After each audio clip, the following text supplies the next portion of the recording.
And thank you to Transitional Life program and to Chaplain. And I spent 12 years in Brazil, and coming to this temple last month, but when my teacher Frederico was here, I could feel, utterly permeated by the enlightened intention of Chaplain. And it's very moving to be here again amongst you all. And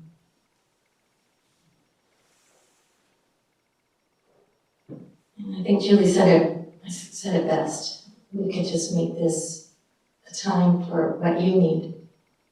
Because what chaplains really do is address and identify the unmet needs, the unmet spiritual needs of patients and families. Because whenever somebody is sick, everybody is part of a system and everybody's affected.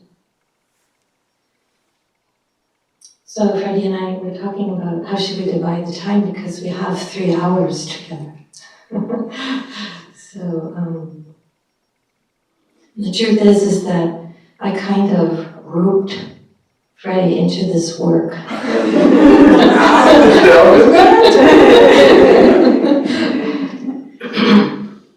And the backstory is that I've been 14 full-time years in our Dharma centers, 12 in Brazil, and 2 years with Trancoso at Chaplain.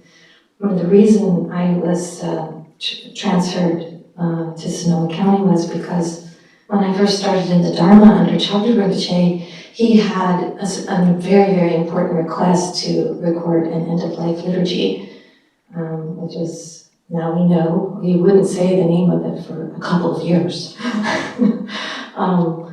Is the Karmalimpa Bachakranro, the short practice, the concise practice of the Shitro or Karmalimpa.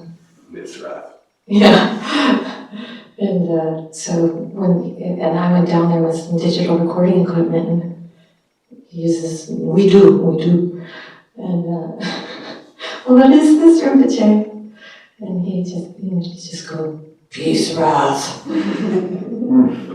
That's all he said. He said what? Peace, wrath. Oh. The peaceful wrath of me. Yeah. So, we got a recording, there was no text. And the main reason, I think I had gone there to study. He always told me to tell this story. So I keep my samaya with him in this moment. We create deeper interdependence with all of our traditions, which are obviously and preciously three streams of the meaning of Tejamimpa here in this room, and the lineage masters. So, Rinpoche said, tell people how you became Buddhist. And the truth is I didn't know anything about Buddhism. I was living in Boston, and I was an aspiring folk musician. I almost got to play Newport Folk Festival. And you can see a Jimi Hendrix tune on YouTube. I've been required to publish that as evidence by my teachers to show, like, you too can progress from samsara. But the tune is kind of good because it's called Belly Button Window, and it's a kind of a sorrowful song from the point of view of the fetus in the womb and having a hard time coming into this life. So anyway, so it does have some relevance to what we do and what we're thinking about. And but my grandmother, my mother's side, was entering end of life, and we had open discussions about it, but I didn't know anything about sickness or healthcare or anything. Just knew I loved her. Yeah. So I was studying in shamanic paths and things like that, like so many of us do before we encounter remember our teacher. And She had a lymphoma, and the family had to make a medical decision. And this is really the main theme. This is my main thing as a chaplain, is medical decisions in families. So this will be kind of the root story of where this all began 21 years ago in March. Our family had to make a medical decision, which was, she had lymphoma, it was cancer, she was 87 years old, and were we going to choose treatment at 87 years old? Were we going to do more chemo? Family, doctor calls you in, family, you need to make a decision, family. Were we going to do chemo, or were we going to let things take their natural course? And I see this every day, even today. And so our family, because we never talked about this, we split right down the middle. Half wanted chemo, and half didn't. Now, the medical personnel, including chaplains, called this a disharmonious family. So then the medical team starts to create harmony with the family. Sometimes it doesn't happen. And in oncology, usually in cancer treatments, treatment wins out. It's just the way it is. Okay, so that's a warning. So there are tremendous pressures on patients with cancer to go ahead and treat. And so what happened was the main decision maker, that's called the durable power of attorney for healthcare. Does everybody know that term? It's DPOA. It's very, very confusing because the DPOA, sometimes DPOAH or POA, power of attorney, the durable power of attorney of healthcare, the DPOAH, DPOA, POA. Also called surrogate decision maker, also called proxy, also called decision maker. So I like decision maker because it makes it a little bit more cozy for such an ominous job. And it is truly ominous when we get a grip on what is moving towards us like a train. And what Dr. Jessica Zitter, one of our preeminent critical care and palliative trained physicians here in Oakland, calls the conveyor belt of our healthcare system. More on that in a minute. To finish my story, that Rinpoche asked me to tell, so the main decision maker, that part of the family that decided to treat, 10 days later, the chemo ripped through the lining of her stomach and she entered the dying process, of course. I'd never seen a dying person.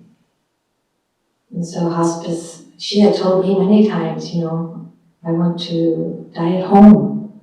And there we were in the hospital, and so I was trying to just go around and pulling on people's sleeves, she wanted to die at home, just a grandchild, but I know she wanted to die at home, she told me that. So this is, about a family system of 15 people. So let's get her home and go to hospice. So that was accomplished. And then there was this two-day dying process, but we didn't know that. We had no idea.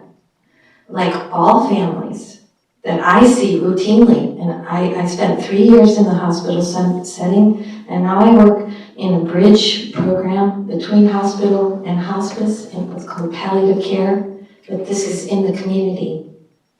But I can be a bridge person because I know palliative teams in the hospital at Stanford. And then I work in the hospice setting, which means I work in homes, in board and cares, assisted living facilities, and dedicated houses. In hospice, we just go wherever patients and families are. So she got home, and the family thought, it's got to be 2 months or something, yeah? Something like that. Nobody wants our family member to leave us, yeah? And this is what I see all the time is one of my main roles as a chaplain is the medical word is prognosis. The patient usually says, how much time do I have left? The doctors say the prognosis is.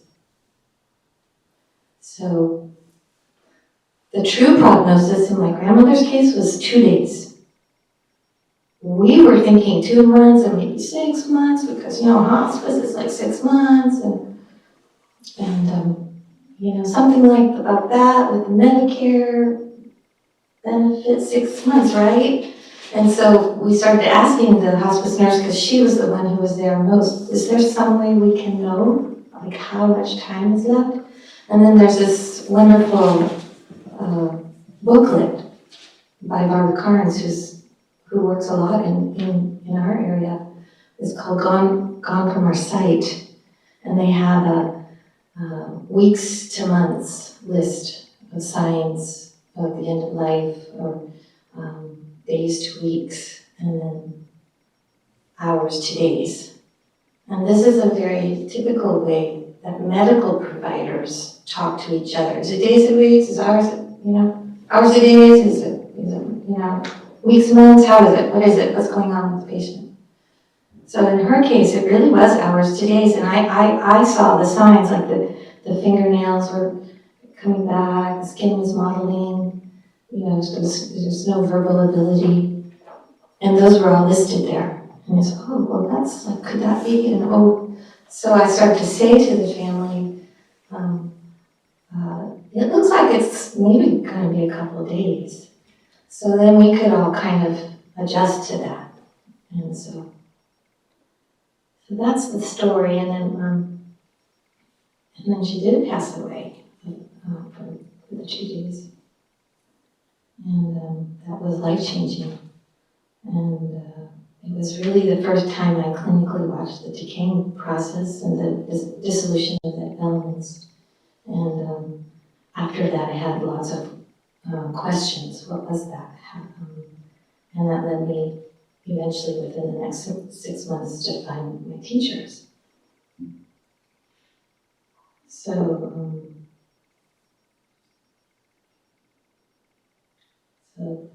Chandra Rinpoche felt that was important to tell you. So the next thing I want to say is I've been working in hospital and hospice for a little bit over 4 years clinically. Clinical end of life. In that time, I've had maybe 5 Vajrayana Buddhist families. Okay? So 1, 2, 3, 4, 5, 6. You all here have, if you're Vajrayana Buddhist, is there anyone who is not? Okay, 2. So from the point of view of Vajrayana end of life, for me to talk to you, we've already, doubled the number of people that I have seen in 4 years and a little bit, 4 years and 3 months or something. So that's how rare you are. So for me, this is like a privilege to talk to you in the way that I've been trained. And so this is the one thing I wanted to stress, is that I'm a little bit on a marketing campaign of getting students into chaplaincy, So, but I'm not going to go there all the way. I did post several, if there's one person in this room who's thinking about that, because a lot of us, also Zen practitioners, because I've met them, there are more of them in the hospital, in hospital chaplaincy. So the marketing campaign is please come and train for a chaplain if you spent years in a Dharma center. And it feels like there's a natural transition to working in the world. Okay, so then you can talk to me. But if you are interested, I posted many things on the event website under this discussion tab, which are good to read and understand about professional chaplaincy and what we're doing. So I wanted to start with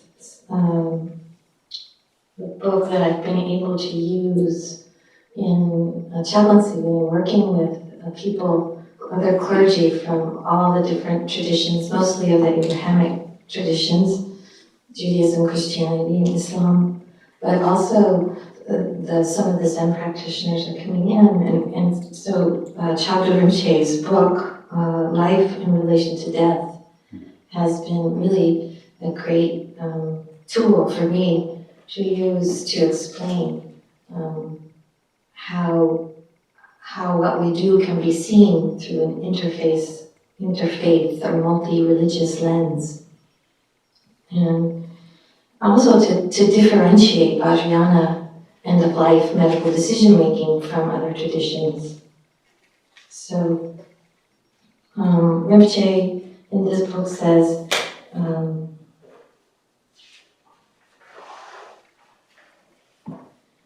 the moment of death is, we have this opportunity to achieve the great potential at the moment of death. And I've had some trouble. I'm looking forward to hearing from Freddie and what his experience has been working with other chaplains and also meeting other Buddhist and Vajrayana Buddhist families about that particular moment, that if we use this life to practice, then there's this tremendous potential to liberate at the moment of death. And so, but I just thought maybe I would talk to see what you guys need. So what I prepared was sort of 3 big areas to talk about. And one of them was this different things that our teachers have said in their writings. Also, in terms of you all and us, as we become from healthy people to sick people, when will we decide, because Chagdu Kadru emphasizes this in her Koa teachings, when will we decide not to call 911? This is a really clear, differentiated moment in Vajrayana because our value is peaceful conditions. So every time we call 911, even if we're young, in our 30s, whatever, there's that chance of going into an environment where there are extremely aggressive measures. And that's what Dr. Zitter calls the conveyor belt, because the transfer between the emergency department and the intensive care unit can be just like a knee-jerk reaction with medical providers. Get them right up there. So that's that I definitely want to go through with people. The other part maybe I just did because I have to work a lot with medical physicians, nurses, because I'm doing a research project trying to identify unmet needs for people who are 80 years old and older in emergency departments. So I've had to learn how to talk that talk, and so I wanted to talk about some other important professions if people want to go into that. But of course, we could just do this offline, one-on-one, and people could just private message me or email me, talk to me on the phone, whatever. So maybe that's not so relevant for our meeting because we have this rare, important group here.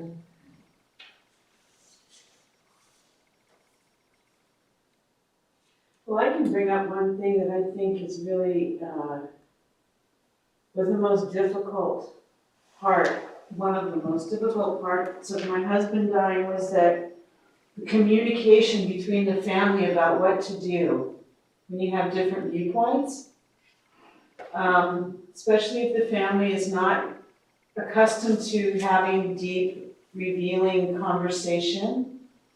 Or, for instance, my husband had not talked to his kids about anything. And he and I had talked, and it was all in his will, but he'd never given them his will because he didn't want to upset them. He'd written them a beautiful letter, but he didn't give it to them because he didn't want to upset them. So when he was dying, it was up to me to make decisions he and I had discussed. He wanted to die as a Buddhist, but his family didn't get that. Mm-hmm. And I had to bring in social workers and a family member who has been a registered nurse for 40 years to convince them that he being in the hospital with tubes in his stomach, with a major stroke bleed, was not going to help him. But it turned the whole family dynamic between myself and them into a nightmare. So, I mean, this whole thing about talking to each other, this is the big hole in the process, if you ask me. Even in my family, where we all are Vajrayana Buddhists and we're all hip to the thing, we don't want to talk about it because it hurts. But the fact is, it's going to hurt more later. And now we're fine. Why not talk about it now? You know? I mean, I'm sure you can address that situation with all you've seen with families. Yeah, Rinpoche used to say, Chang Rinpoche,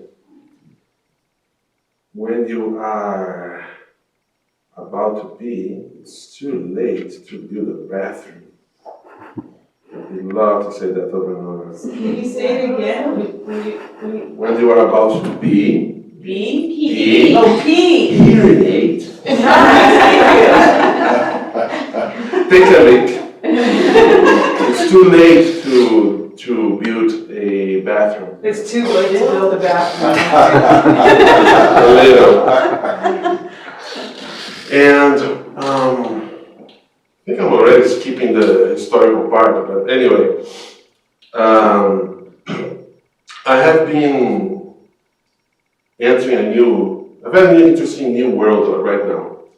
It's called bone marrow transplant. It's a world where you already tried everything. Let's try chemotherapy. That didn't work. Immunotherapy? I tried. It didn't work. Okay, what about radiotherapy? Yeah, let's do it. Boom! I'm sorry, it didn't work. Okay, is there anything that can be done? Well, there's a treatment here called bone marrow transplant. That's the top. That's the tip of the spear to treat cancer. Oh, excellent. Okay, there's a binder. Oops. There's a binder patients receive and talk everything you can imagine about bone marrow transplant. I have a colleague who is right now working in the bone marrow transplant, and this person read and said, "Oh, that's very interesting. It doesn't in any moment talk about death." Okay, I know that in a big hospital you are with tip of the spear in terms of United States technology and research. You are going to defeat the enemy of death, no matter what. You don't even think about not defeating the enemy of death. It's too that people die. That's not important. That's not really important. The important part is we are going to defeat death. No, but people die. No. Don't talk about that. We are going to defeat. And the enemy of death, it's not talked about. But that's okay. Let's analyze a little bit of information here. There are two kinds of bone marrow transplant. One is called better say, one of them, you use your own cells to restart the whole system. The success rate is around 85%. Quite reasonable. And there is the one where you use somebody else. The percentage of survival might be between 50 and 60%. So, it's not really a kind of treatment that you can 100% say it's going to work. Actually, it has a margin of death that it's considerable. And patients, in the binder shows the wonders of technology and how technology is going to defeat death, but doesn't talk about death itself. And patients go with that, believing, because we have many different kinds of religion, right? Well, religion would not be the term. Faith, different kinds of faith background. And the most prevalent faith background in the United States is science. So, science. We believe, we have a belief that science will take care of things. And patient go with his faith or her faith and devotion, kneel to the research and technology, and sometimes, perhaps in 50% case of non-using cells from other people, we know that statistically it's not going to work. And then the patient is dying. And then the patient has a crisis of faith. What you do when what keeps your faith alive does not deliver a successful result. You lose faith. It is necessary to treat science as a religion. Can we use it as perhaps science, as facts, and introduce patients to those facts by, okay, now going back to your point, talking. Look, this is what's going to happen. This is the numbers. This is the percentage of possibility of death. Do you really want to do that? But we are afraid of talking. When I say we are talking about we patients. Yeah, I was a patient for a brain tumor 6 months ago. We talk about we family. Yeah, caregiver of my beloved wife here. For 2 months and a half in the hospital and 6 months, I don't even know how much time. So caregivers, family, we don't want to talk. Did we talk about death?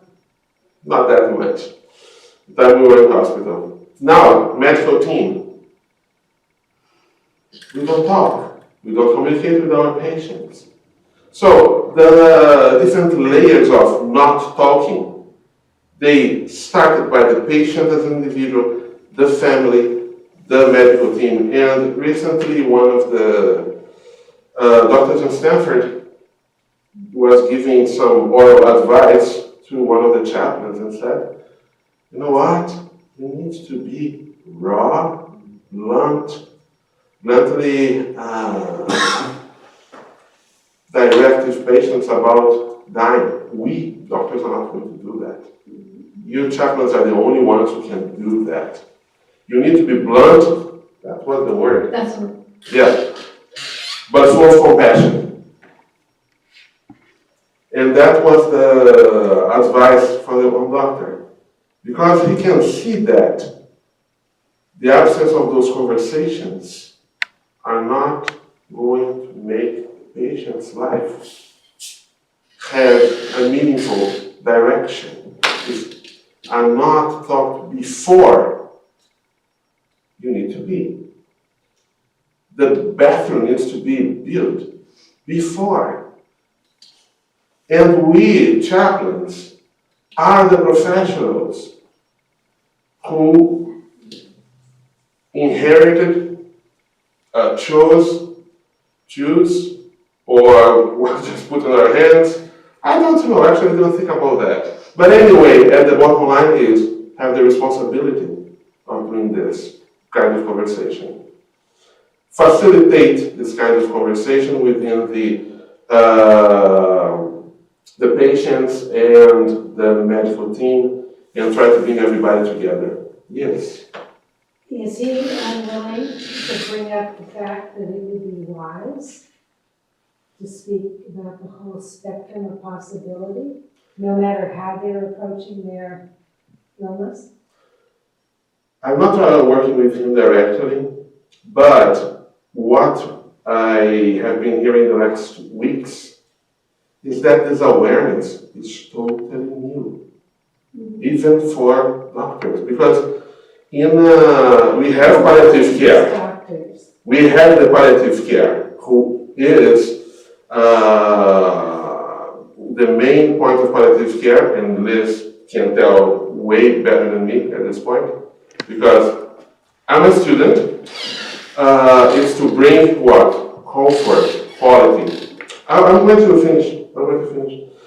But in terms of curative care, what you want to do is to defeat the disease. I understand the sentiment, but it seems to me if the doctors are allowed to abdicate their responsibility to at least say there's an entire spectrum here, and I would suggest that as a family, as this is being initiated, that you discuss with our palliative care groups and amongst yourself, because I think that many people still listen to doctors Yes. in a way that they don't listen to other people. And I would just think it would be a good suggestion to have a suggestion box. It's coming. It's coming. We have islands of people like Liz, who's really advocating for that. And in our group of residents, we are being educated to have the big picture, to be able to make the difference within the system itself. And that's our motivation at this point. I'm not worried about your motivation, I'm just thinking that I went to Stanford and I can't imagine that at the top oncology levels, they aren't taking any responsibility for talking about the broad spectrum of conversations and decisions as families. I think, can I point out? I think that is the principal problem. And I know this because I've heard lots of stories from Liz, and I'd love to hear some stories from Freddie. That is the principal problem. We have this expectation. What you're saying makes sense. No, No, but the expectation, I've just seen it in hospitals where. No, but what I'm saying is worked or that expectation, we have this expectation to have that response, but what happens is it doesn't happen, and we have to be prepared. No, I'm not suggesting we not do, I'm just suggesting that as somebody who went there and appalled that it has dropped to that because it wasn't always that somebody isn't strongly reminding them of the total process. Yes, this whole process is new, and thank you for your words, because it encouraged us to keep thinking in terms of working through within the system. But once remember It happens on the level of the not wanting to talk about the elephant in the infirmary, begins with the patient, the family, the system. We don't have a culture about talking about this in all different levels. Yeah, I think one of the, because in the Vajrayana we have such specific end-of-life kinds of things to prepare for. And, you know, this book that Julie has done with Venerable Dr. Rinpoche, this is the perfect kind of guidebook, as is Chadrakadra's poet commentary. If you've done those kinds of retreats, but this point about having families that are not prepared because of the decision making, or they're conflicted. So one thing everybody, whether you're Buddhist or not Buddhist, you have probably the most important person in our life, and I'm going to start to encourage people to think of this as kind of a sacrament. Is this, you know, in the sense that this, let's say, significant, the most significant person in our life, in a way, is going to be that decision maker. I'm going to let that land. Okay, you're a DPOA. And so that's the person to, number one, choose. You know, like you choose somebody to marry. You're going to choose somebody to sit in a room in an intensive care unit, or in an emergency, in the hospital, in an emergency department, or when you've been admitted into an oncology floor or a cardiac unit, to have a conversation with the medical team. And that person has to be intimate with us. And they have to know what we're about, what we want, and they have to be our spokesperson for our decision making. They have to be able to say no. And they do. It's really hard. You know, when David died, or my husband had a stroke, I didn't know how severe the stroke was, so I called 911 because you know, you don't know. So then we went to the hospital, it was severe. Then I had to fight Kaiser to get him back home. Right. They didn't want to give me an ambulance. They told me it was against hospital policy. I mean, I had to be tough and then get home and then find his family would rather be in the hospital too because of the deep misunderstanding about this whole thing. You know, who wants to die in the hospital? You can die at home. You're going to die. But that part, just that part, the person that you ask to help you, they need to be able to be absolutely clear and strong because you will have to often really fight for your rights, even though you think you have them. This is the part that I think most people don't realize because of this sort of strange trust in the medical machine, which the whole point of the medical machine is to keep you alive no matter what. So, but this may be a time to talk about the palliative team, because there's so much misunderstanding about palliative care, and so if we don't have, because we've had an accident, and all of a sudden we find ourselves in the emergency department, if we have some friends around us, and all of us in this room can learn this, we have to learn this word palliative, because depending on which one of our organs is most affected, we're automatically being routed to a unit. In the case of your husband, it was towards neurology, because diseases and disease trajectories of the brain are called neurology. But, so if it's your kidneys, it's another place and another kind of treating team, another kind of attending, and lungs, heart, and liver, right? So once that's been kind of ascertained among the emergency physicians, then we're automatically being, you know, vectorized into the conveyor belt, okay? So who can create the pause there, the safety trigger, is the palliative care team. And so I'm just going to say, it's a weird word, And now people are starting to call it palliative and supportive care. And they can be our peaceful conditions team. Okay, they're the ones who are going to harmonize. They're highly trained, every single person on that team. So if we're in a hospital, we must request patient ourselves, who's the patient. And if we've lost capacity, if you haven't heard that, that means when we can't speak for ourselves, we're unconscious, or we're so weak that we can't verbalize words. And if we're fortunate enough to have somebody who's come to the hospital, then they can, because they have the authority, request for a palliative care consultation. That is, if I could give you one thing today, it's that. And that's just if you want to make sure there's a second pair of eyes and ears listening to your story and making sure things might be able to be routed or interrupt the conveyor belt to peaceful routing. And if we're young, we may want intensive care. We may want curative care, you know. So that's a whole other set of complex decisions there. But the palliative care are specialists in listening, and they know all the medical stuff, and they know the very, very important, what are called from the medical side, the language is this: goals of care, GOC, goals of care. And that's when it begins to get into, do you want intubation? Do you want the heart compression, AFib? Do you want, you want feeding tubes?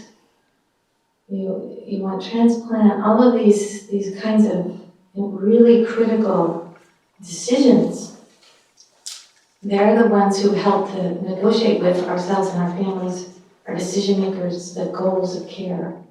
And so they, oh, well, does it cost extra? No. It's a team that's dedicated to coming to help assess that.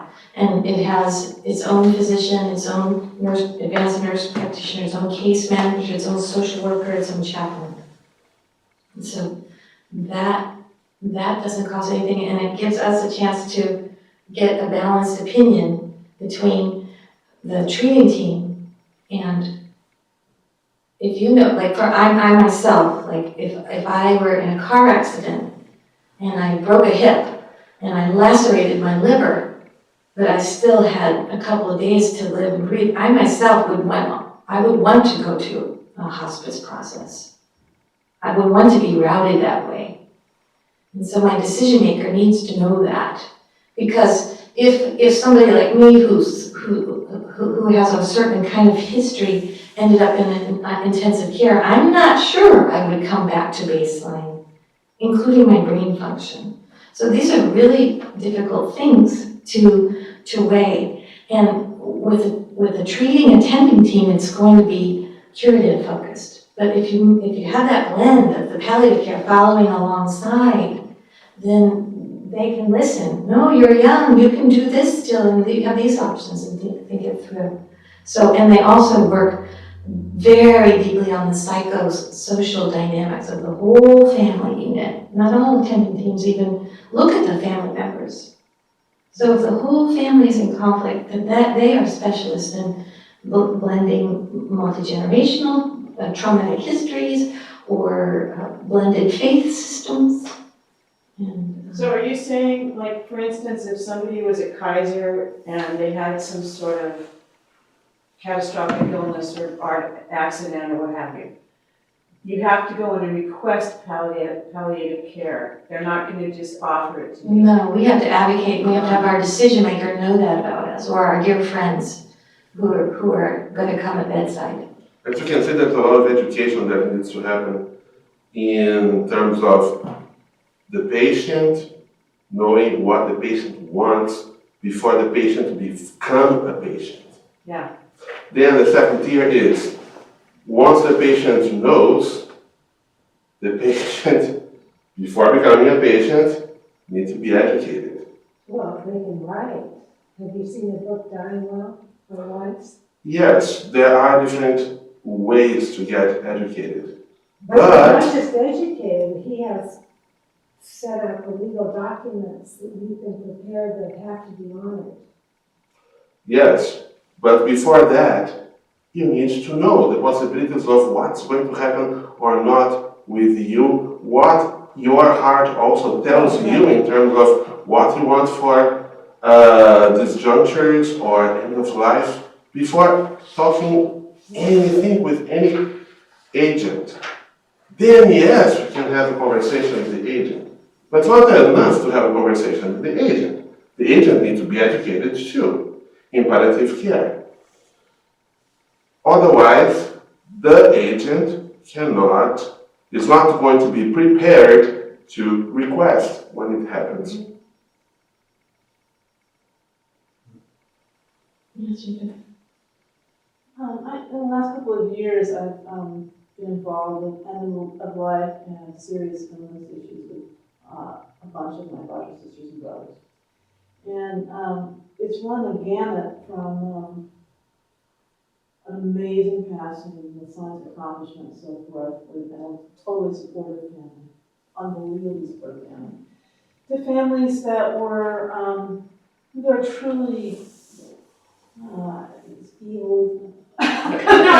really, really people with no concern for their elder parent and so forth, just trying to do what was best for them. And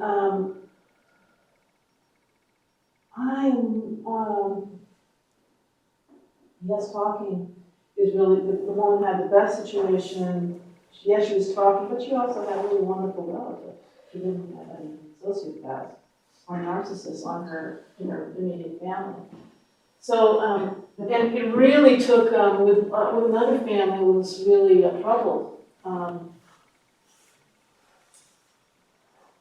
The patient had set up a durable power of attorney for health care for, shared by two of them. Yeah. And actually, but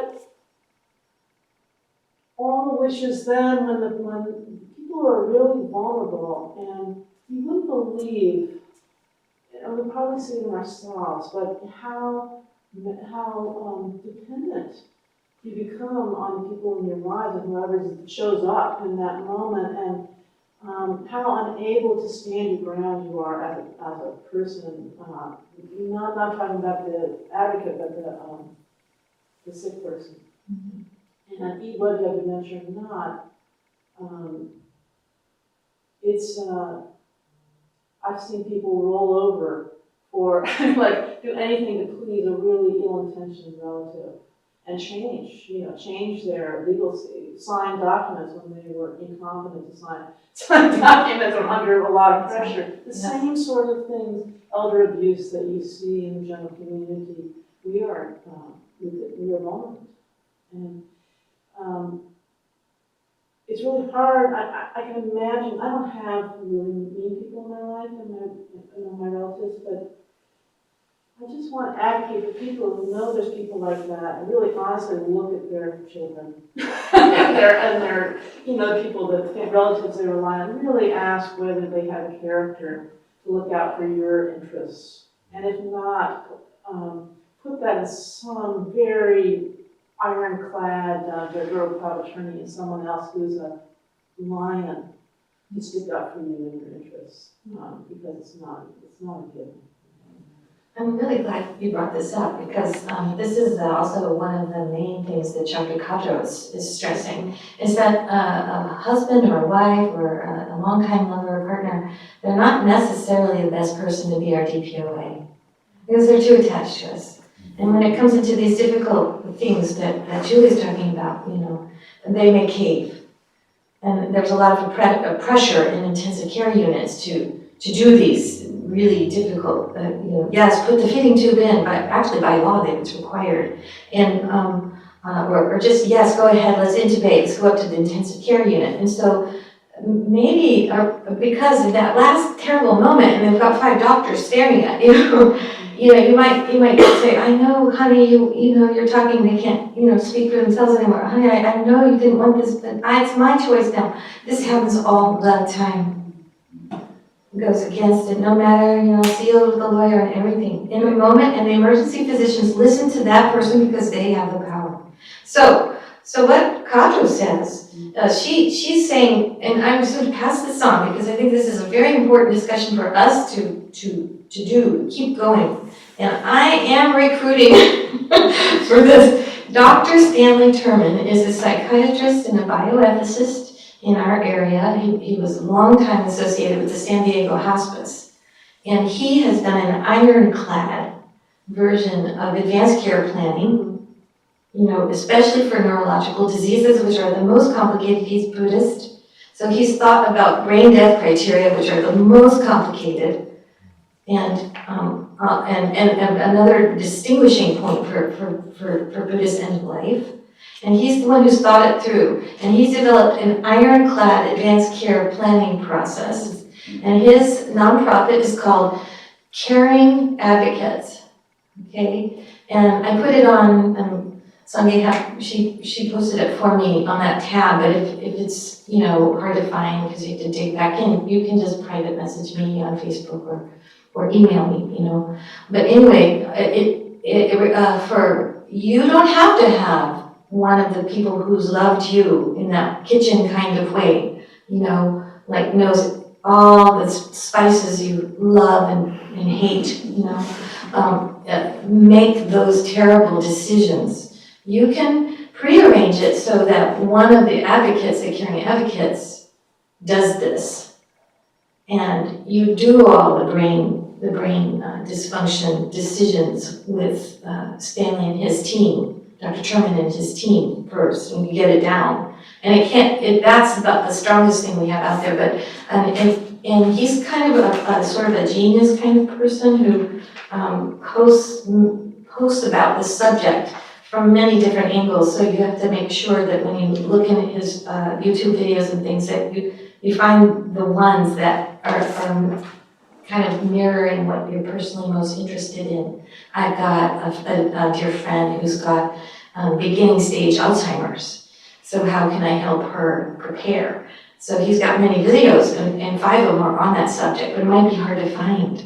But the point I'm making is he's the one who has thought it through most deeply. And if we don't have, I know an intensive care nurse who he's gay and he has not married, and he was so traumatized by intensive care nursing, and he said, I never want any of that. So he's hired a lawyer in a similar way that Dr. Terman has set up for his advanced care planning. So when it comes to a point that if he's in critical care or out in the emergency department and then brought it up to the ICU, that he has a lawyer coming in to make those decisions, and the medical team would call that. And that's how strongly he feels about it. And that was like his whole career. He's in research now. Yeah. I said I wanted to ask, so you're describing preparing to make decisions, but it's a little bit like going to a restaurant, but we don't know what's on the menu.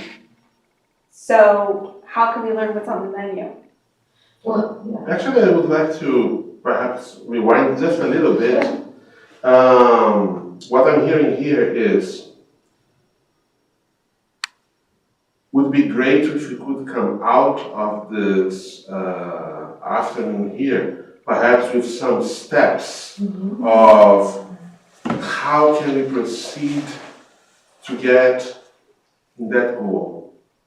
And I heard perhaps that the first one is get the taste of the food.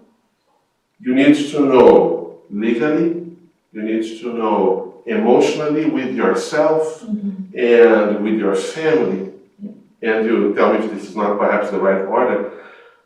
What you, patient, who are not yet a patient, who is 100% right now in good health, what you want. And of course, you're not going to really taste until you get sick. But it would be interesting for us to have the different alternatives of how we are going to get that taste of the restaurant, how we're going to educate ourselves in all these areas and other areas. To then proceed to the next step, that is do the same thing between you and your surrogate. To the next step, that is, okay, is this the right surrogate? The surrogate that's going to be effective? Who is going to have the power to do that? Because it's true. We saw that. The surrogate knows what you want.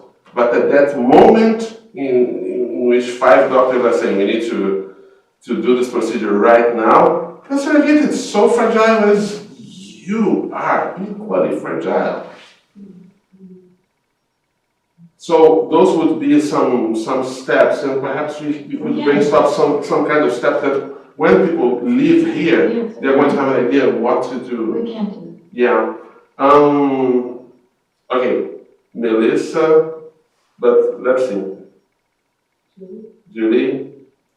I just wanted to say that people crumble under this kind of pressure. People that we think are really great people, are really good friends, our loved ones, they crumble. So without these conversations, you can't even gauge how they're going to hold up under the kind of pressure, especially in a hospital. I mean, even at home, where other people in the family are coming and questioning your integrity and ethics because you have this person at home without having constant medical care. But in a hospital, you're under the gun. So without these conversations, you're never going to be able to gauge who will be a good advocate for you or not.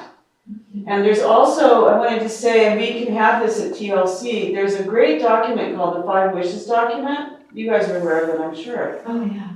But a lot of people aren't. And it's a good beginning process to look at what you want. It's not as intense as it could be in terms of particulars, but you do have to be, you're taken through this process of examining what it is that you are willing or desire, at your death. And it's not morbid, it's smart, because you're setting up your own situation, really, and you don't know when that situation will arrive. Before you be in the situation. Yes, exactly, and I would love to do that as a group too. I'm just offering that. Yeah, that's good.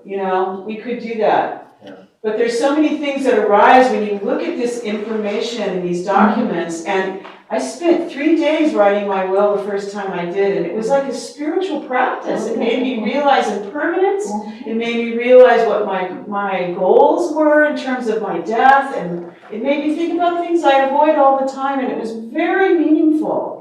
It was good. I felt sort of almost relieved by it because I'd gone there, Absolutely. and so I really encourage it. Yeah, that's one of the basics in life in relation to death here. It's in the appendix, this was 1987, and Carter was saying, let's do 5 wishes. And that 5 wishes thing is called the advance directive. Does everybody know what that term? Okay. The advance directive. It's kind of like your letter of instructions, but that's this legal one. Now, the problem with advance directives is that, because I worked as an emergency department chaplain, is that, when we went 911 and we got an ambulance to the emergency department, it's in a drawer somewhere, right? I've had many patients like that. Oh, hello, I'm the chaplain. Do you have an advance directive? I can help you make sure, if you have certain things you do, I can advocate for you. Well, it's in the drawer, but it's locked because my friend is away on vacation and... I don't have the lama around me. I am totally alone. Like, for example, sucked by the airplane. My practice is going to help me be honest with yourself and ask, okay, if I'm great. If I am, great. But if I'm not, what can I do at least to trick myself to be within the domain of the triple gems? Even if it's just this red curtain right here. And perhaps after the break we can begin to bring the Vajrayana practice within the palliative care world so we can have those two things bridged.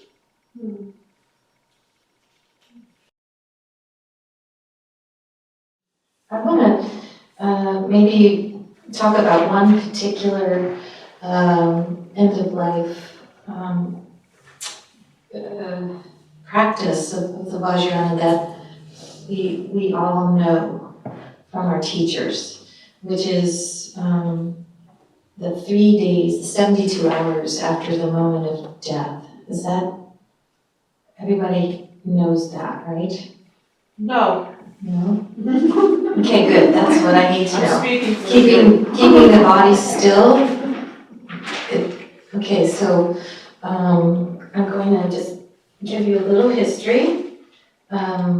This little book, Life in Relation to Death, there's a wonderful, talking about families and blended faith families, Kadro wrote a very wonderful letter of instructions, okay, called Appendix 4, and it's addressed to my much loved family and friends, instructions for the time of my death. So she wrote this as a kind of a conversational tool, but it also outlines really typical things that Vajrayana practitioners need others to advocate for. So I would also add to this that this same letter, if we would use this format, should also go to our primary care provider. Have a discussion with that primary care provider, have the letter ready. Why is that important? Physicians now are reimbursed by Medicare to have what are called end-of-life conversations. So there's a lot more motivation for them to do that. And it's like $187 an hour they're reimbursed. Okay, so it's the first time, it's only about a couple of years old. It took years to get this to happen. So it's very, very a wonderful time for us to initiate these conversations, which could just be saying, I want to go through with you. I need these things to happen. So why is that important? Because when a physician, and this can be any physician, but our primary care physician, they chart it. It gets documented in the electronic medical record, or the EMR. That has almost, I'm not absolutely sure about this, but it has the same legal weight as an advanced care directive. So if you don't have time to go to a lawyer, whatever your friends and conversation, to talk to your doctor, get it charted. Make a note to yourself and your decision maker, the not beneficial decision maker, the person you trust most in your life who's significant, is accompanying you in this set of discussions. I had that talk with my PCP on May 20th, 2018. So I know it's in the medical record. And then when you go back, you can make sure it's there. You say, do you know that there's a note about my end-of-life instructions? So we always have to be saying this so that you know that your doctor knows. And then as we go through the healthcare system, will that be transferred to other physicians depending on which organ starts to go first or our bone structures start to go? Because that routing is everything, right? So I wanted to talk about this, Kadru has here seven things to do in this letter of instructions. But this number 2 is, please don't touch my body, particularly my hands or feet as death approaches, because your loving contact may draw my attention downward when the whole focus should be at the crown of my head for the transference of consciousness, or I think Joshua Roche said in your book that you did with him, at death realization is the true Poa. It's the same case of Sonsor Chensu Rinpoche's student. So There may be people here that aren't really very versed in the Poa practice, so you might want to mention briefly the word Poa, why. it's a Vajrayana technique that's effective for the end-of-life It's po Tibetan means to transfer. And that we transfer what? Transfer the consciousness into a state of enlightenment and pure land. So, but the reason we do development and completion stage practice is to merge our being and our, with our Yidam deity during our lifetime. So in the case of that intensive care patient of Dr. Chensi, he was so deep in his practice, his body automatically took the form of the deity as he was dying. So, but I never have talked in front of a group of Buddhist people before, so please excuse me, I'm not used to doing this. But I'm going to talk. Never. No. So I feel a little bit shy, I have to say. So I wanted to talk about this 3 days, which is to keep the body still, not move it, it must not be transferred, and it should not be touched for 3 days, 72 hours. That cannot be accomplished in a hospital today.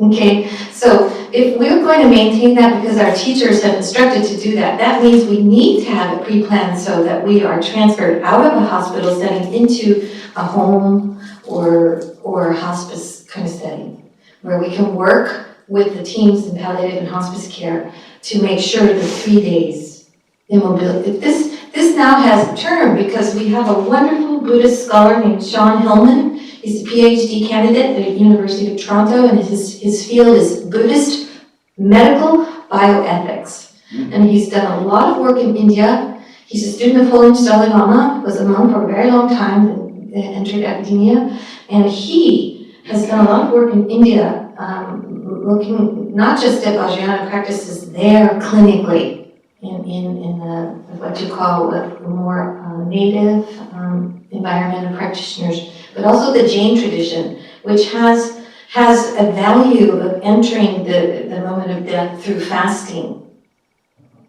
Okay, that's very, very established. And so he's done a lot of work with defining what these are for Western medical practitioners. And so he's called the 3-day, 72-hour required practice of Vajrayana's body immobilization. It's really nice. Keeps it really simple. Body immobilization. Body has to be completely still, can't be touched. Everything should be quiet and peaceful for 3 days. I just want to say that I did this recently with Brown, helped a friend with all this, and in the communication models, and the Lama had us lie her body down in the lion's posture very gently, and it didn't disturb the practice at all. So she was just in an awkward position when she got on the edge of the bed, and he preferred her to be in this other position. So it doesn't have to be no touching at all the time. Perfect. Yeah, so now I haven't had clinical experience with that. This is kind of theoretical because working in a hospital, I could never get people out between. That's how impossible it was, you know. So. And it's very interesting because in the hospital where I'm studying, the Chinese Buddhists have a cultural practice that's not exactly, that doesn't come exactly from Buddhism, but actually from Confucianism, of keeping the body for 8 hours. The body, and every time we have Chinese Buddhists passing, they try to keep the body in the room for about 8 hours, and the nurses try to do their best to accommodate, but they touch the body the whole time. And I always ask myself, great idea, but not really going with. This morning, for example, I was with this family, and they were there so lovingly on the feet of the patient. Oh, no. Yeah. So it's great, 8 hours, but when it's untouched, it means literally untouched and literally undisturbed in the mental sense too. Because, of course, this is something that we know by Buddhism, but by other traditions in the world that deal with afterlife and communication with the afterlife, the impact of someone not touch your body, but be in the room sobbing, it's literally painful. You feel pain. Yeah, I'm really glad that you brought this up, even law, because I think it's so important for those of us who are here and we're from different lineages of the Nyingma, that if we could, take this opportunity to interview our teachers in the details, we can update these documents and maybe join all the instructions and then update it, because you can publish online or something. Well, different teachers give very different instructions. Yeah. But then we would know. We would know that this Nyingma one said like that, and this Galupa one said like that, and then we could start to see where they are in shared values or where there's slight discrepancies. And part of it has to do with who is it that died, how they died, how long it takes the consciousness to exit the body. Like with my husband, it took longer than we imagined. It took quite a long time. And Gyalta Rinpoche had said, don't move him until his body is cold. So we waited and waited and waited and waited, and finally his chest was cold. You have to touch. We were very good. We did things well. But his chest was cold, so we began to wash his body with saffron. And we turned him over very gently, and his heart center was still warm in the back. We should have waited longer. But good intention, guidance of lamas, and we were chanting, Bodhisattva and doing our prayers, and we just very gently wrapped him, and he laid there 3 days. And people don't realize that's legal in California. You can have the body home for 3 days. You can have the body home for longer than 3 days. And when the hospice guy came from Kaiser, he said, "Do you want me to wash the body?" We said, "Oh no, it's okay, we did it." He's like, "What?" That was kind of fun in a way. Fun in a completely insane moment of life. But he had never been around anyone who took care of their own person. And he was so amazed by it. Remember that, Dick? He was just stunned, and he loved it. It was like he got an education. Well, why did you do that? Well, because of this. And so it made the whole situation for someone who came from the outside in another world very friendly. So it's like every time we do something like this to help someone, it affects somebody else in a good way. It's not just us.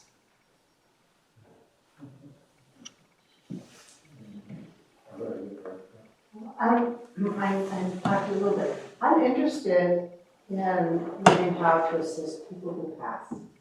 I have parents who passed, and I have just a little bit of knowledge. I'm not sure if I did it correctly. I'm hoping my motivation was carrying me through. So you were mentioning you need more people, and yet you're also saying there's hardly any Vajrayana practitioners. So I have, 2 questions. First, how does one get the training? Do you have any recommendations? Because it feels like a powerful way to spend. I don't know why. I have this drawing to do this. And maybe because I didn't feel adequate with what I did, but it just seems like such a powerful thing to offer somebody. But also when you're talking about all these different things like people rubbing their feet, and that may not be beneficial, how do you, as Vajrayana practitioners, do you stand back and just hold merit or aspiration, or how? Read the book. First step. I see a commercial coming. So it's all in there. Oh, well, okay. But I'm also very curious in just how one starts, probably as a volunteer maybe, but if you have any recommendations. Well, if you've lived maybe 3 to 7 years or more in a Dharma center, there can be called an equivalency to traditional seminary processes of Christian seminaries or 3 years. So in both Freddie and my case, our, numbers of years were counted as the 3-year divinity school master's degree.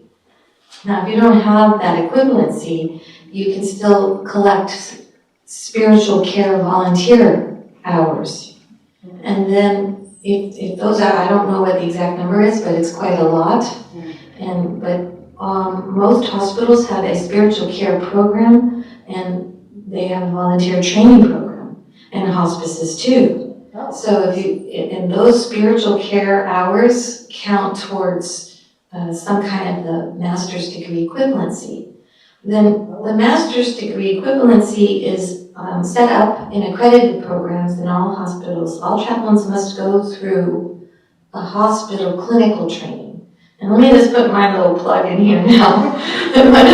One of the big problems I think about this, why can't we talk about death? And we spend so many sitting hours contemplating birth, old age, sickness, and death, permanence. And so what's the disconnect? And I think that because the countries of origin, in our case Tibet, Bhutan, Sikkim, India, I think that there is a culture of living with people who are dying just in our towns and villages. And then here in the West, death is completely hid behind closed doors. So to have a clinical observation of sickness, old age, and death, you have to go into a hospital or become a volunteer in spiritual care of some kind. So it's very difficult to witness the dying process. It's difficult to get in and see it, unless it's a family member, and that's like, well, it's just, So it's not the same as living in a culture where it's normalized. And I think that's a problem for us. You mean when you say difficult, not difficult like emotionally it's going to traumatize, but difficult in actually just getting literal Yeah, I just mean seeing the dying process. It's difficult to see it. It's hidden away. It's in hospitals. It's in hospice. You have to have security clearances. You have to have certain kinds of approvals to walk the halls. So to answer, to be specific, because we do want people to train as chaplains. Or medical bioethicists or medical anthropologists. We want Buddhists who want to make use of your training. So many of you have spent years and years and years in Dharma centers. Yeah, we have work to do in medical, clinical life. There's lots of things we can help change public policy here. And as emergency and critical care moves into India and Nepal and places, it's going to have people who are bicultural in health policy. Anyway, so the association, this is something to remember, the Association of Clinical Pastoral Education is the standard of spiritual care mostly in the world, but especially in the United States. And accredited programs reside in hospitals. Not every hospital has that program. And so you go to their website, which is acpe.edu, and you can find where to do it. They now have an online training program too. So that's really cool. So it's called cpe.org. And so the process of clinical pastoral education, that's the process that Fred is in right now. And you spend a year in residency in a hospital. And then you spend within a group of 5 to 8 other kinds of clergy. It has to be a multi-faith group, a multicultural group, and both men and women. It has to be balanced. And then there's a process of all kinds of curriculum trainings that you go through to learn how to not only stay rooted in your own faith tradition formation, but to set it aside for the suffering of patients of other faiths and family systems that are blended. And so that takes about a year to get there, and then you're a chaplain. And then there are other kinds of tiers of expertise you can focus on after that. And not just in medical care, in prisons, or in police departments, fire departments, and things like that too. It's very important to understand that those are the steps to become a chaplain. And as a chaplain, you are trained to serve any community, to be able to understand the suffering in any community and address the suffering that comes of coming close to death that any human being is going to experience. So it's very important because in our society, if you want to help people in our society to die, it's not enough to have the best training possible in the Tibetan Buddhist practices. Truth is, you need to be able to see the individual needs of that individual and that community that we are opening ourselves to serve.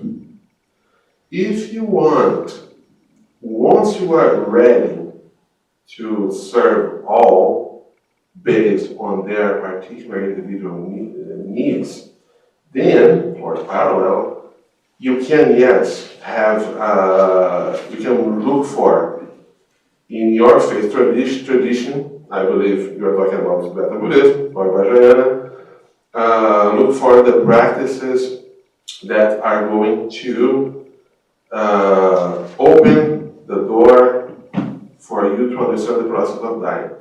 And that implies having some level of understanding of Tibetan medicine and understand the stages of the solution of the elements and what we call external dissolution. That's literally one element dissolving in the next element, and that happens during the process of external cessation of breath and heart. And when, now let's change a little bit to neuroscience. The average person stopped to breathe, but the brain is still alive for 8 minutes in average. That's why somebody passes, you have 8 minutes to say everything you want to say. So that's the neuroscience, in terms of neuroscience, the time that the brain is still alive. But now let's move back to Tibetan medicine. During this period, it happens what we call the inner dissolution. That is the dissolution of the constituents that you receive from your father and your mother, and that has 4 stages. Each one of those stages are, you can get the theoretical knowledge through studying Tibetan medicine or studying Vajrayana completion stage. If you want to have the experience by yourself, so that you know what you're talking about when you help someone else, then you need to engage in creation and completion practices that are usually given in 3-year retreat in terms of teaching guidance and time for experimentation yourself. But the average human being is going to stay in this period when between the stop of the breathing and the end of the dissolution in 8 minutes. In 8 minutes, those 4 happen. But as you know, lamas are capable of stay in this stage, perhaps in an indeterminate period of time. So, for example, recently we have the passing of Chaplain. And you guys read in Facebook, he was in meditation after he passed for 9 days or 8 days. I don't remember, I need to go back to Facebook. 9 days. We stay 8 minutes, having no idea what's going on, totally lost.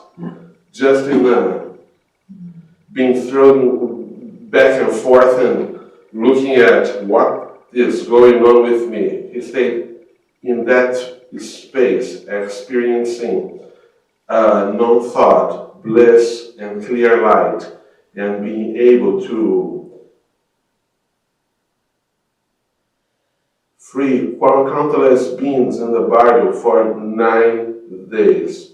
This moment when the Lama passes is deeply incredibly powerful.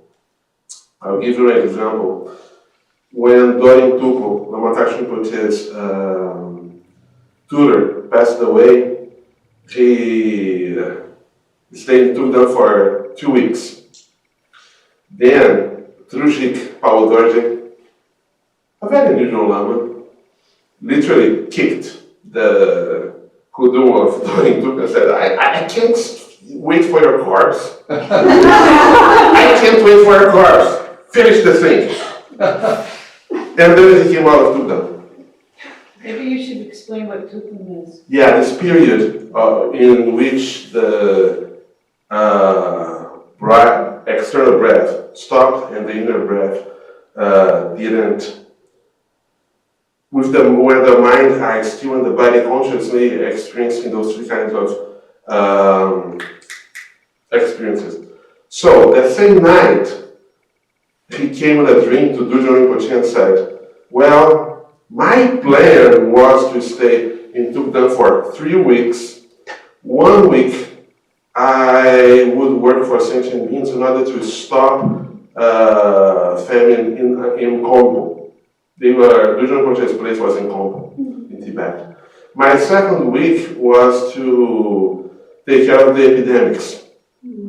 And my plan for the third week was to take care of war. So, sorry, in terms of the violence that's coming, I'm not going to be able to diminish because Trujik Paulo Dorje doesn't want me to be in Tugdan. So, but what the story tells us is that a Lama, when he is in Tugdan, he is capable not just be there. It's not about that. It's not about being cool or being an experience of bliss, but there is the mind of the Lama or the practitioner. It is throughout the three realms, benefiting beings in whatever way is necessary. So we all have this potential, and through practice, you can help people by knowing the theoretical aspects. And you can also benefit people by engaging in the actual meditation and knowing by yourself if this kind of meditation really works or has any good use in your own experience, not because it's in the book. So, a way to start your education can be here. If you want to get perhaps one of the best things in English that exists is Gyaltsen Rinpoche teaching the Bardos. What's the name of that book? So Gyaltsen Rinpoche's teachings on that text are really the practical instructions for meditation. The caveat here is that to do those practices, you need to have first done the creation stage practices, and before that, you need to have done your mantra practice. But you do what you can do. If you can do through experience, you are the best. If you can do through education, how many people really have education in this? Yes, I really recommend you to learn all those stages from Tibetan medicine and from completion stage. But this is really the top of the top of the top where you need to familiarize yourself and you can go. There are many other practices like POA that you guys just received from Trancoso. And Lama Rinpoche was very fond of having the people reading for the deceased one, the Chuinzi. That was one that he would always say. And there are many aspiration prayers that can be done. So, but what Lama Rinpoche, I can speak the whole night until tomorrow morning, the list of things that can be done. So just to wrap up and bring the word for you. For Lama Rinpoche, the most powerful form of helping the deceased once they already passed was to do any kind of practice you choose. You have half an hour, okay, do whatever you want, half an hour. You're finished. Before dedicating the marriage, merge your mind with the person's mind, with the guru's mind, and don't ask yourself if you are doing that okay or not. Just do it. And dedicate the marriage. One of Rinpoche's girlfriends passed away, and in a dream he saw her and thought, oh, you're dead. You're dead, I should do the Tuikse. That's the name of the practice. Tuikse. So Rinpoche did, and there was a bunch of copies of the Diamond Sutra that appeared in front of him in the dream. And Rinpoche said, oh, that's funny. So he told this story to his father. And his father said, well, the merit of doing Tuikse once is the same of printing the Diamond Sutra 100 times.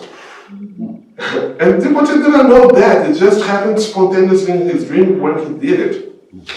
So that was always his ultimate practice for helping those who already passed. You blend your mind, you do whatever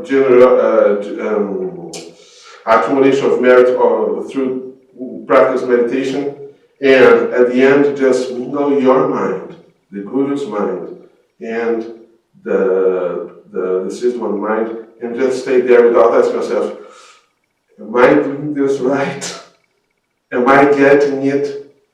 Just stay there. Just stay there. Yeah.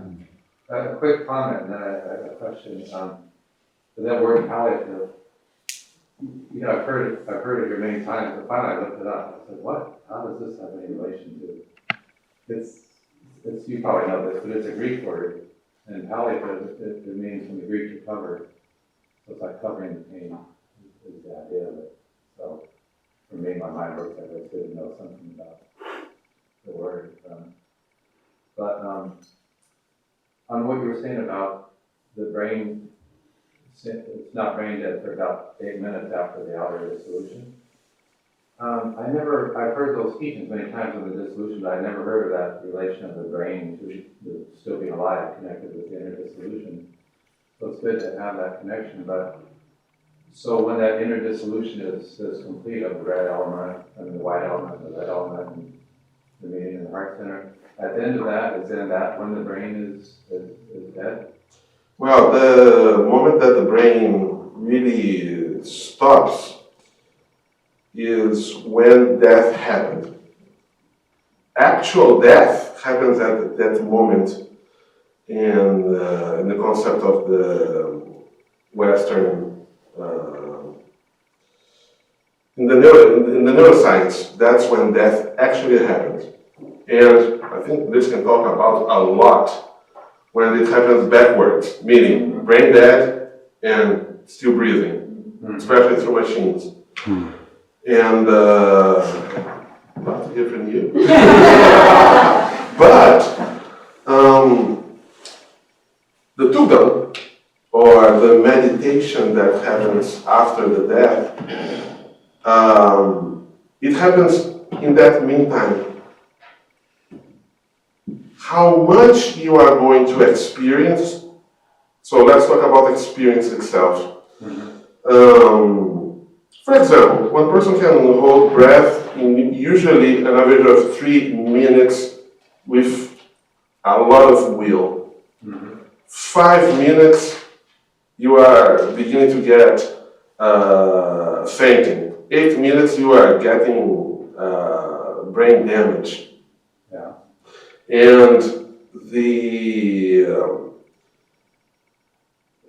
but the interesting part about this whole relationship is that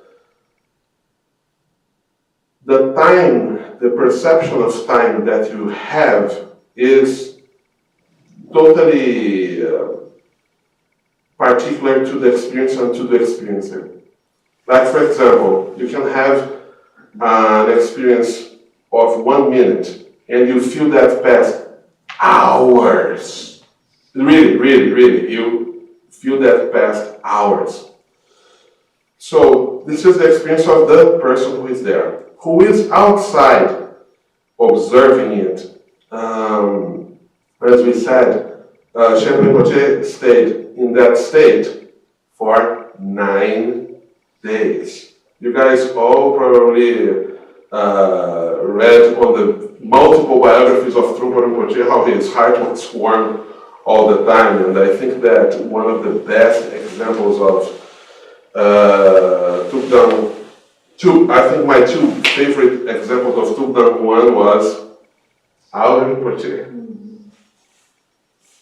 who not only stayed 5 days and a half in Tukdang, but when the doctors came and they said, okay, legally cannot happen, we need to take the body, immediately he came out of Tukdang. Is that correct? Yeah, but I was not there, she was. And another one who was, you can see in YouTube, Tenga Rinpoche. Tenga Rinpoche. He is, you can see actually on YouTube, go there. He's sitting in Tukdang, and you can go to Benchen's website and read all his process of preparing himself for death, every single vision that he had, because he was saying, oh, that's what's happening right now, okay, I'm not ready yet. Okay, I had the vision of the jungle come true, now this is happening right now. Okay, I need this done. No, now, okay, great. Okay, I'm ready to go, he went. And he stayed, I don't remember for how long, and finally, thunder clapped over Benton and he finished his Tukdang. Wow. And that, it's really, really, really, really, really relative. Totally.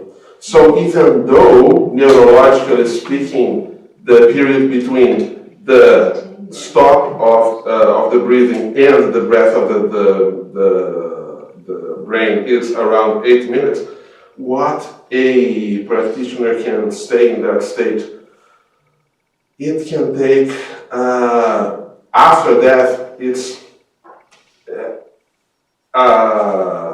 has an incredible potential. For example, good book for us to guys to read is Dingo Kenz's biography. What's the name? I'll check it out. Brilliant Moon. Brilliant Moon. Oh, thank you. Yeah, Organ Tokyo Rinpoche was saying.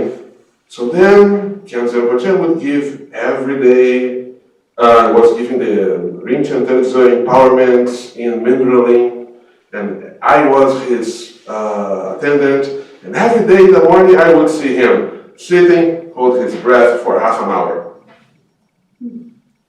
Well, according to neuroscience, he would be dead, right? In 8 minutes. He would not that. He would, with his age, I mean, that was in the 70s, 1973. He was doing that every single day, and Organ Tokyo was looking at that and saying, how he can do that? Dingo Khyentse Rinpoche.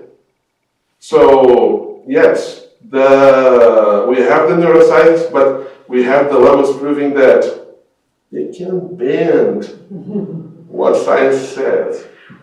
And they are not lamas from that read that happened in the 10th century, right? It's not like Jigme Limpa in the 18th century. No, it's Dingo Khyentse. He died in 92. Somebody that I know in our Sangha that died some years back sat with them for 3 days. And that's what we really need to hear. Because hear about great lamas doing incredible things, you look at that and say, that's great, I'll never do that. That's why I highly recommend you read Lord of the Dance. Because Chandra Rinpoche doesn't really put himself there as an enlightened being, but actually he exposed a lot of his human faults. Characteristics. You can read the Lord of the Dance and say, you know, if this guy did it, why can't I do it? because he really humanizes the process of practice and show that any human being can do. And would be great to hear more and more. I would be so thrilled to have a bank of ordinary practitioners who sat into the light. This person, like that guy in France, in Tucupemas, who stayed for many days. I forgot his name. Anyway, we need to have more ordinary people unleashing their extraordinary characteristics, so we can look and say, you know what? You can do it too. Yeah, I was gonna say there are neuroscientists. Dalai Lama has authorized them to go, and they know that somebody's in that state, and they put these portable fMRIs on them, and they're just blown away. But the problem is, there just aren't a lot of them. So they try and get a call, they try and get there in time, and they get their cars, and sometimes they get there too late. So, because it's not that common.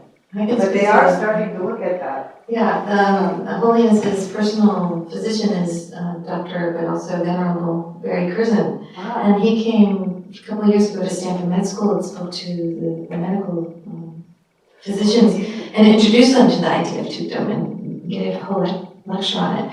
And now UC Berkeley, there's a master's candidate in East Asian Studies who's doing a whole documentary, a film documentary on Tukdom. So, and it's affiliated with UCSF Medical School. So that's called the medical anthropology field. And so, you know, people in Buddhist studies are now collecting the scientific evidence or scholastic evidence to make sure that it's ordinary, you know, it's not something for the past, it's for now, if we reach our full potential as meditators. How do these doctors receive this kind of information now? It must just completely change their existential crisis when they hear this. Well, if you are a doctor who thinks that medicine is a religion, yes, I agree with you.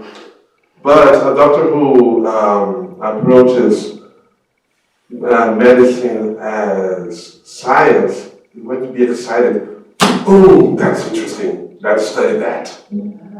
I remember once I was in college and one of my teachers saying, I don't believe in acupuncture. And I told him, I don't know how I said that, but I told him, look, this place is a physical therapy school. It's not a church. You don't need to believe. I'm just going to see if it works. That's the science. Good, Mike.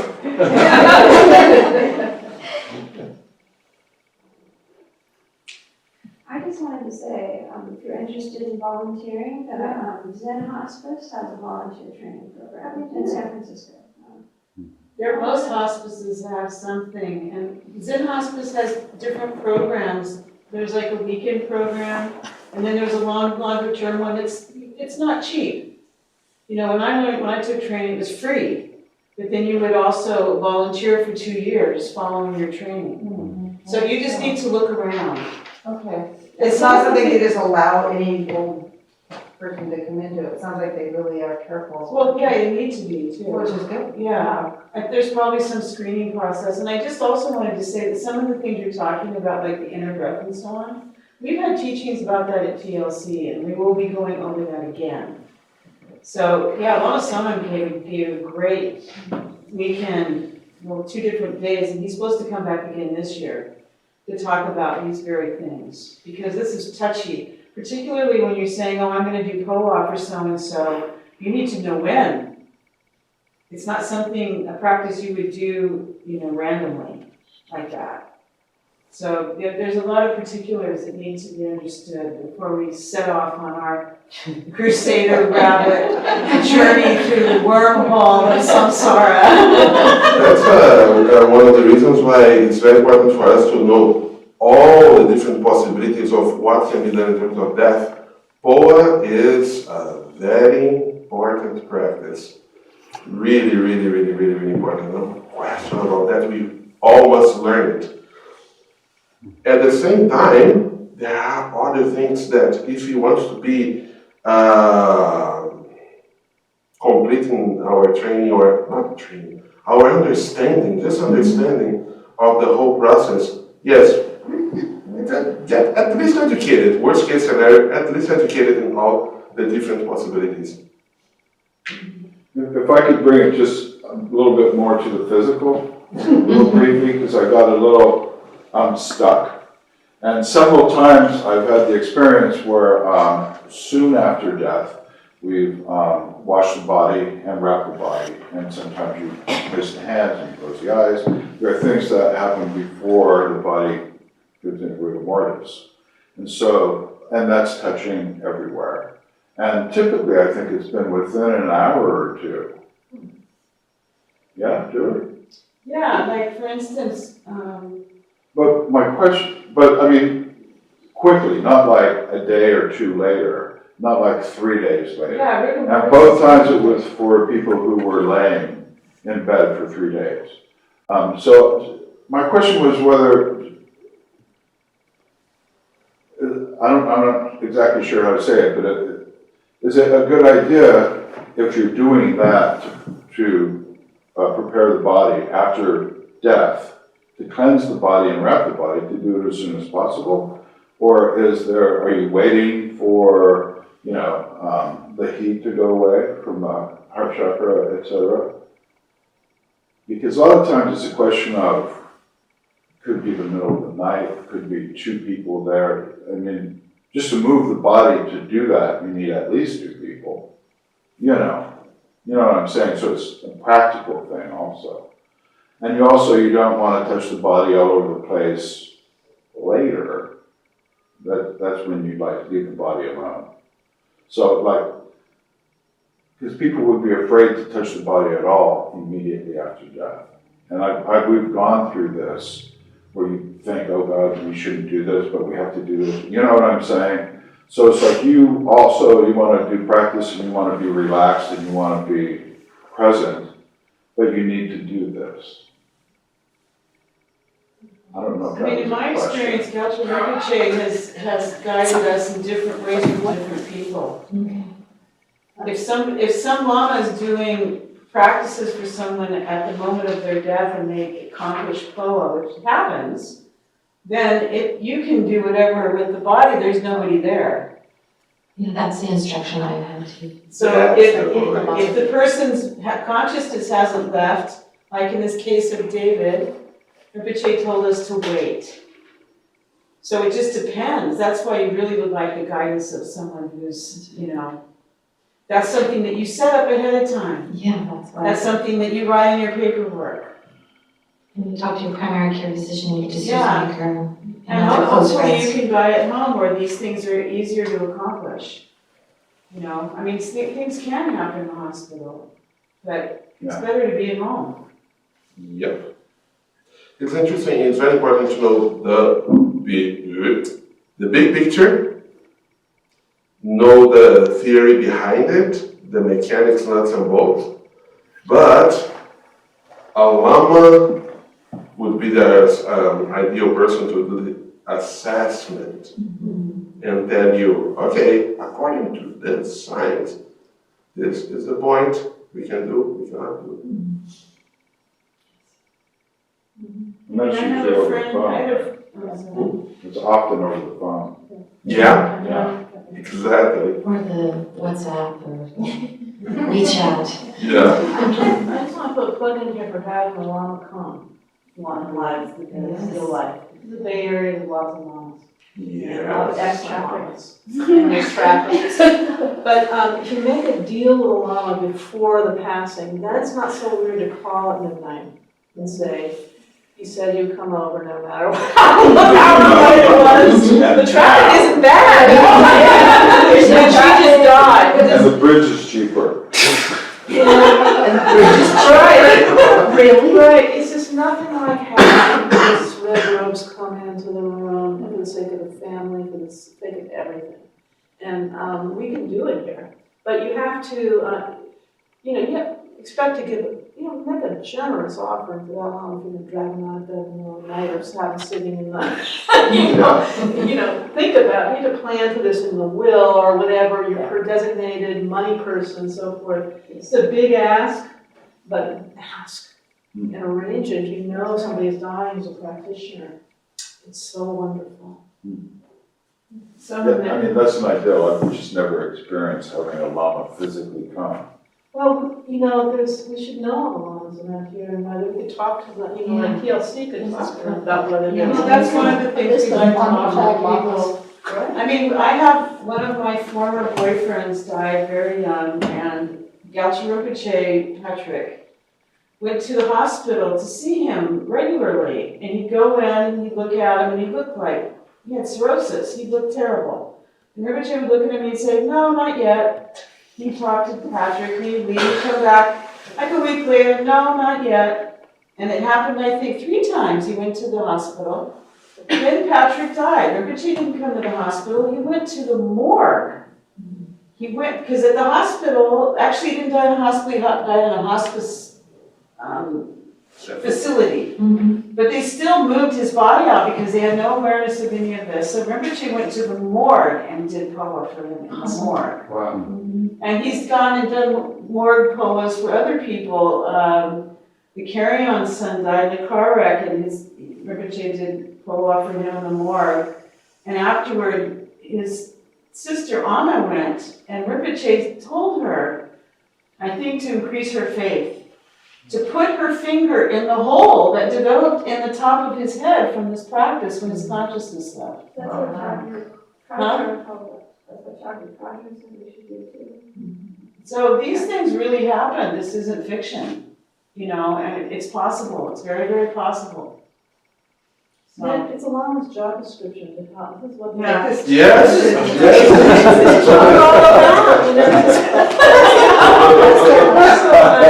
Don't feel shy, but do feel shy about calling some lama you don't know, or somebody who's elderly and infirm. They can do it over the phone.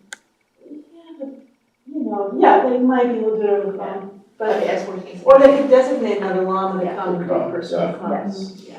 Or even a practitioner who's accomplished. I know 2 or 3 Western practitioners who've accomplished poa. I have one not too long story about a poa that I attended in the hospital as a Native American practitioner, and Kadra was accompanying me the whole way, and I was really nervous because the instruction is to support the faith of the person who's dying.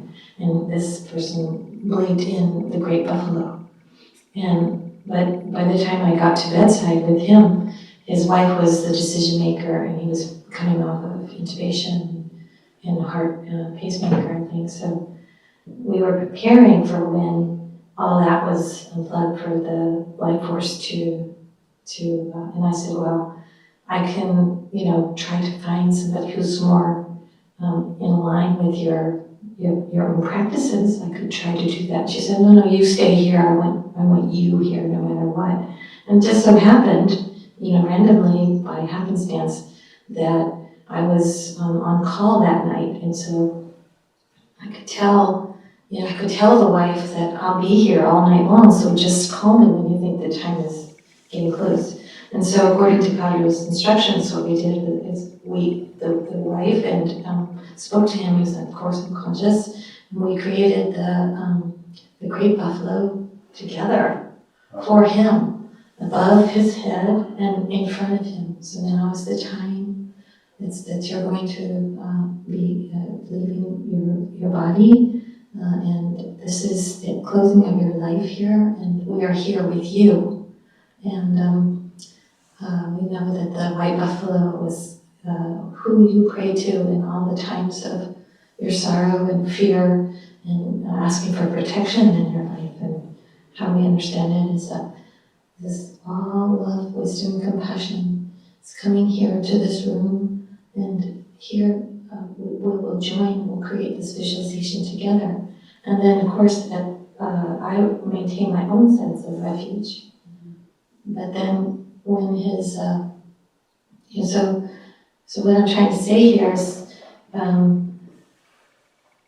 after his heart stopped, and we had asked, because I had the wife's permission, for the medical people to check for the pronouncement through the breath with a mirror. So they weren't going to do the usual touching. That's a really important moment for our tradition. So could they just be very gentle and quiet to see? And then the signs were, no, he's gone. And she wanted to stay overnight, because this was at 11 at night, and she wanted to stay overnight in the room with him. And so I just sat there after a while and accompanied her in silence for quite a while, and then in some prayers. And then I had permission to just try to do the Paul practice as I understood it. And so according to that, I did my best, and when I thought it was finished, I went and just touched the top of his head, and it was utterly mushy. Utterly and completely mushy. And so then a little piece of hair could come out. And so so I thought, well, maybe that's good, And then dedication, and the wife was very happy. It was utterly peaceful. And so she decided to stay there with the body. And then I went back to where the chaplain would stay overnight, and we were a little email to cautiously, this is what happened, and here's what I saw. And it sounded like it was all good, but my point of that is the sign did really appear that the head was completely and utterly soft. So